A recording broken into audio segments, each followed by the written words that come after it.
നമസ്കാരം. ഗീതം യൂട്യൂബ് ചാനലിലേക്ക് നിങ്ങൾക്ക് വീണ്ടും സ്വാഗതം. ഇതുവരെയും എന്നെ സപ്പോർട്ട് ചെയ്തുകൊണ്ടിരുന്ന എൻ്റെ എല്ലാ സുഹൃത്തുക്കൾക്കും നന്ദി അറിയിക്കുന്നു. വീണ്ടും ഒരു വീഡിയോ ചെയ്യുന്നു. അതിനും നിങ്ങളുടെ സപ്പോർട്ട് ഉണ്ടാകുമെന്ന് പ്രതീക്ഷിക്കുന്നു.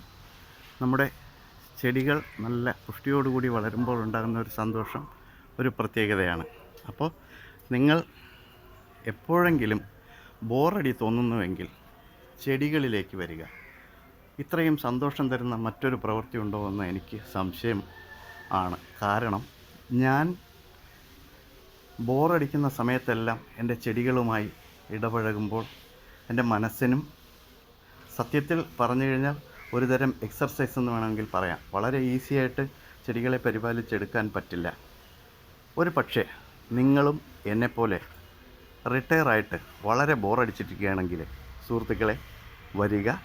ചെടികളുമായി ഇടപഴകുമ്പോൾ മനസ്സിന് നല്ല സന്തോഷമുണ്ടാകും. ചെടികളുടെ വളർച്ചയും അവ നമുക്ക് തരുന്ന സന്തോഷം എന്താണെന്ന് ഞാൻ നിങ്ങളോട് പറഞ്ഞറിയിക്കേണ്ടല്ലോ. എൻ്റെയും റിട്ടയർമെൻറ്റ് ലൈഫാണ്.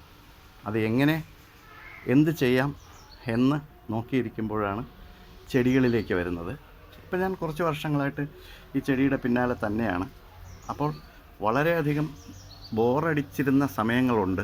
അതെല്ലാം ഞാൻ ഇപ്പോൾ ടൈം പാസ് എന്നുള്ള രീതിയിൽ തുടങ്ങിയതാണ് ചെടികൾ. നിങ്ങൾക്കും വെൽക്കം ടു പ്ലാന്റ് ലൈഫ് എന്ന് വേണമെങ്കിലും പറയാം. ഇതെല്ലാം ഞാൻ വളരെ ചെറിയ ചെറിയ ഓരോ കഷ്ണം കൊണ്ടുവന്ന് ഉണ്ടാക്കിയെടുത്ത ചെടികളാണ്. ഇതിൽ ഒരു ചെടിയെ ഞാനിപ്പോൾ ഇതിൽ കാണിച്ചു, നിങ്ങൾ കണ്ടു. അത് വിഷച്ചെടിയാണെന്നാണ് അറിയുന്നത്. കുട്ടികളുള്ള സ്ഥലത്ത് സൂക്ഷിച്ച് വളർത്തുക. ആ ചെടിയുടെ ഇലകൾ വിഷമുള്ളതാണ്. അത് ഈ ചെടിയാണ്. കുട്ടികളുടെ കയ്യെത്തും ദൂരത്ത് വയ്ക്കാതിരിക്കുക. പക്ഷേ വളരെ വലിയ ലീഫോടുകൂടി വളരും. നമുക്ക് നല്ല സന്തോഷമായിരിക്കും. അതുകൊണ്ട് ഈ ചെടിയെ സൂക്ഷിച്ച് വളർത്തുക. അത് ഞാൻ ഇതിനോടുകൂടി സൂചിപ്പിക്കുകയാണ്. അപ്പം ഞാനിന്ന് വളരെ ചെറിയൊരു വീഡിയോ, അധികം സമയം എടുക്കുന്നില്ല, ആർക്കും ബോറടി ഇല്ലാതിരിക്കാൻ വേണ്ടി വീഡിയോയിലേക്ക് വരാം. ചെറിയ ഒരു കഷ്ണം ചെടി എനിക്ക് കിട്ടിയതാണ്. അതിൽ നിന്നാണ് ഞാൻ ഇത്രയും ചെടികൾ വളർത്തി വലുതാക്കിയെടുത്തത്. നിങ്ങൾക്കും ഇതുപോലെ തന്നെ എവിടെന്നെങ്കിലും ഒരു ചെറിയ ഒരു കഷ്ണം കിട്ടിയാൽ, ചെടിക്ക് വളരെ ചെറിയൊരു കഷ്ണം മതി. അപ്പോൾ ആ ചെടികളെല്ലാം നമുക്ക് വളർത്തി വലുതാക്കി എടുക്കുമ്പോഴാണ് ശരിക്കും അതിനകത്ത് നമുക്ക് സന്തോഷം കിട്ടുന്നത്. അല്ലാതെ ഒരു വലിയ ചെടി കൊണ്ട് വയ്ക്കുന്നതിലല്ല. ഇന്ന് ഞാൻ നിങ്ങൾക്ക് വളരെ പരിചിതമായ ഒരു ചെടിയും എനിക്ക് അത്രയും എക്സ്പീരിയൻസ് ഇല്ലാത്ത ഒരു ചെടിയും ആണ് പരിചയപ്പെടുത്തുന്നത്.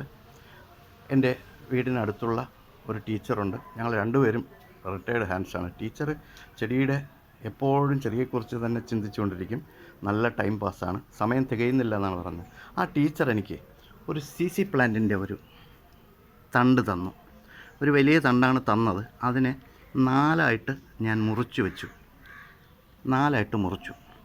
അത്രയും മതി. ഒരു ചെടിയെ ചെറിയൊരു കഷ്ണം മതിയല്ലോ. അപ്പോൾ ഇതിനെ 4 കഷ്ണങ്ങളായിട്ട് മുറിച്ച് വെച്ചു. എന്നിട്ട് ഞാനിത് നല്ലവണ്ണം ഇതിനെക്കുറിച്ച് പഠിച്ചു. അപ്പോൾ എനിക്ക് എങ്ങനെ ഇതിനെ പ്രൊപ്പഗേറ്റ് ചെയ്യാമെന്നുള്ള ഒരു ഐഡിയ കിട്ടി. അതിനായി ഒരു വലിയ ചട്ടി തന്നെ എടുക്കുക CC പ്ലാന്റ് വയ്ക്കാനായിട്ട്.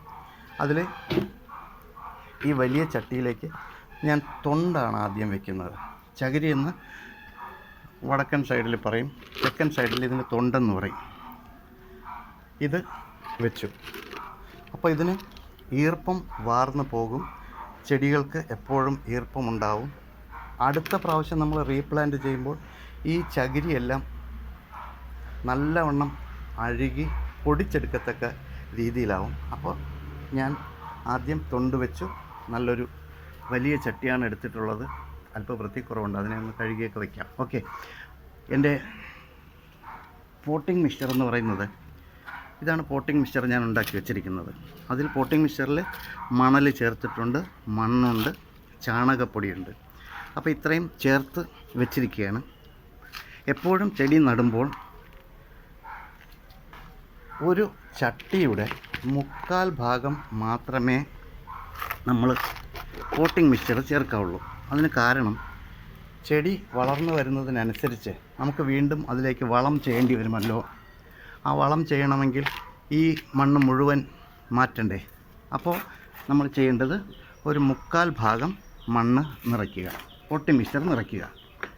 നിറച്ചിട്ട് ഇത് ഒരു 2 ദിവസത്തെ പഠനം കൊണ്ടാണ് ഞാനിത് എങ്ങനെ നടാമെന്ന് പഠിച്ചിരിക്കുന്നത്. എൻ്റെ ഒരു കയ്യിൽ മൊബൈലും മറ്റൊരു കയ്യിൽ മണ്ണും കോരിക്കൊണ്ടിരിക്കുകയാണ്. അപ്പോൾ എന്തെങ്കിലും ചെറിയ കുറവുകളുണ്ടെങ്കിൽ നിങ്ങൾ ക്ഷമിക്കുക. അപ്പോൾ ചെടിച്ചട്ടിയുടെ 1/4 ഭാഗം നമ്മളുടെ പോട്ടിംഗ് മിക്സ്ചർ ചേർത്തു. ഇതാ 1/4 ഭാഗമായി. ഓക്കെ. സാധാരണ ഇപ്പോൾ ആരുടെയും കയ്യിൽ മണ്ണ് പറ്റുന്നത് ആർക്കും ഇഷ്ടമല്ല. നമ്മൾ മണ്ണിൽ വളർന്നവരാണ്. പണ്ട് കാലത്ത് കൃഷിയും കാര്യങ്ങളൊക്കെ ധാരാളം ഉണ്ടായിരുന്നു. ജനസംഖ്യ കൂടിയതനുസരിച്ചിട്ട് മണ്ണ് കുറവും കോൺക്രീറ്റ് കെട്ടിടങ്ങൾ കൂടുതലുമാണ്. അപ്പം ഞാൻ 4ആയിട്ട് മുറിച്ച് വെച്ചിരിക്കുന്ന CC പ്ലാന്റിൻ്റെ ഏറ്റവും മുതിർന്ന ഒരു കഷ്ണം എടുത്തു. അതിനെ ഈ ചെടിച്ചട്ടിയുടെ മധ്യഭാഗത്ത് വയ്ക്കുകയാണ്. കുറച്ച് ലേശം ഒന്ന് താഴ്ത്തി വയ്ക്കുക. എന്നിട്ട് മണ്ണ് കൊണ്ട് അതിനെ ഉറപ്പിച്ച് നിർത്തുക. ഇനിയുണ്ട് ഒരു 3 കഷ്ണവും കൂടിയുണ്ട്, അതെടുക്കാം. അതിൽ 1ാമത്തെ കഷ്ണം എടുത്തു, അതിനെ വെച്ചു. 2ാമത്തെ ഒരു കഷ്ണം എടുത്തു, അതിനെയും നട്ടു. 3ാമതുള്ളൊരു തലഭാഗമാണ്, ഒരു ചെറിയ കഷ്ണമാണ്, അതിനെയും എടുത്തു. അപ്പോൾ CC പ്ലാന്റ് നമ്മളിപ്പോൾ നട്ട് വെച്ചിട്ടുണ്ട്. ഇനി ഇതിൽ വേരുകൾ പിടിച്ച് വരുന്നതിനനുസരിച്ചിട്ടാണ് എനിക്ക് CC പ്ലാന്റിനെ കുറിച്ച് എന്തെങ്കിലും നിങ്ങളോട് സംസാരിക്കുവാനുള്ളത്. അതുവരെയും വെയിറ്റ് ചെയ്യുക. വേര് വരുന്ന സമയം ഞാൻ നിങ്ങളെ ഇത് കാണിക്കാം. നിങ്ങളും ഇതുപോലെ എവിടെന്നെങ്കിലും ഒരു ചെറിയ കഷ്ണം കിട്ടിയാൽ ചെടികൾ ചെറിയൊരു കഷ്ണം മാത്രം ചോദിക്കുക. ഈസിയായിട്ട് കിട്ടും. അധികം പണം മുടക്കൊന്നും വേണ്ട. CC പ്ലാന്റ് നല്ല വിലയുള്ളതാണ്, നല്ല സൗന്ദര്യമുള്ളതാണ്, നല്ല കട്ടിയുള്ള പച്ച ഇലകളാണ്. ഇതിൻ്റെ വളർച്ച അത് കാണേണ്ടത് തന്നെയാണ്. അപ്പം ഞാനും ആഗ്രഹിച്ചിരിക്കുകയായിരുന്നു. എനിക്ക് കിട്ടിയ ഒരു CC പ്ലാന്റിനെ ഞാനിതാ നട്ടു വെച്ചിട്ടുണ്ട്. ഇതിൻ്റെ പുറത്ത് ഉറപ്പിച്ച് നിർത്താൻ വേണ്ടി കുറച്ച് മണ്ണും കൂടെ ഓരോ തണ്ടുകളുടെ അടുത്തും വെച്ചിട്ട് തണ്ടുകളെ ഉറപ്പിച്ച് നിർത്തുക. ഒരു മിനിമം വെള്ളം മതി, ഒരു ചെറിയ നനവ് മതി. വേരുകൾ മുളച്ച് വരട്ടെ. അപ്പോൾ നമുക്ക് ബാക്കി എന്താണെന്ന് പറഞ്ഞ് ചെയ്യാം. മറ്റു വളങ്ങളൊന്നും തൽക്കാലം ചേർക്കേണ്ട, ചാണകപ്പൊടി ചേർത്തിട്ടുണ്ടല്ലോ, അതുകൊണ്ടാണ്. സോ നിങ്ങളും ഇതുപോലെ എവിടെന്നെങ്കിലും ഒരു ചെടി കിട്ടിയാൽ ഒരു പരീക്ഷണാർത്ഥം ചെയ്തു നോക്കുക. I M signing out. Thank you for the support. നിങ്ങൾക്ക് ഇഷ്ടപ്പെട്ടുവെങ്കിൽ എൻ്റെ വീഡിയോ ലൈക്ക് ചെയ്യുകയും സബ്സ്ക്രൈബ് ചെയ്യുകയും മറ്റുള്ളവരിലേക്ക് പകരുകയും ചെയ്യുക. അടുത്ത ഒരു വീഡിയോയിൽ കാണുന്നത് വരെ താങ്ക് യു.